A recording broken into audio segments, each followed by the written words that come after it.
नाजरीन, उर्दूग्राफी में खुश आमदीद। कैसे हैं आप?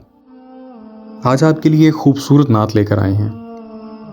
मुझे उम्मीद है कि आप हमारी इस काविश को पसंद फरमाएंगे। उससे पहले अगर आपने हमारे चैनल को सब्सक्राइब नहीं किया तो अभी कर लीजिएगा और बेल के आइकन पर क्लिक कर दीजिए ताकि आने वाली वीडियोस की इत्तला आपको बर वक्त मिल सके। मेरी बात बन गई है तेरी बात करते करते, तेरे शहर में मैं आऊं तेरी नात पढ़ते पढ़ते। तेरे इश्क की बदौलत मुझे जिंदगी मिली है, मुझे मौत आका आए तेरा जिक्र करते करते। किसी चीज की तलब है न है आरज़ू भी कोई,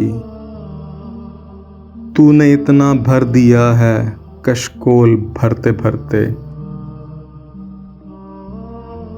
मेरे सूने सूने घर में कभी रौनकें अता हों,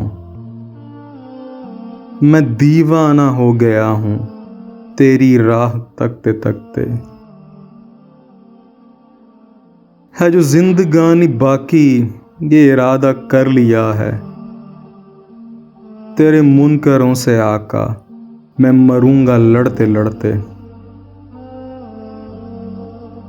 नासिर की हाजिरी हो कभी आस्तां पे तेरे, कि ज़माना हो गया है मुझे आहें भरते भरते। मेरी बात बन गई है तेरी बात करते करते, तेरे शहर में मैं आऊं तेरी नात पढ़ते पढ़ते। जी, तो कैसी लगी आपको हमारी काविश? मुझे उम्मीद है कि पसंद आई होगी। पसंद आई तो इस वीडियो को लाइक और शेयर ज़रूर कीजिएगा, इससे हौसला अफजाई होगी। बहुत शुक्रिया।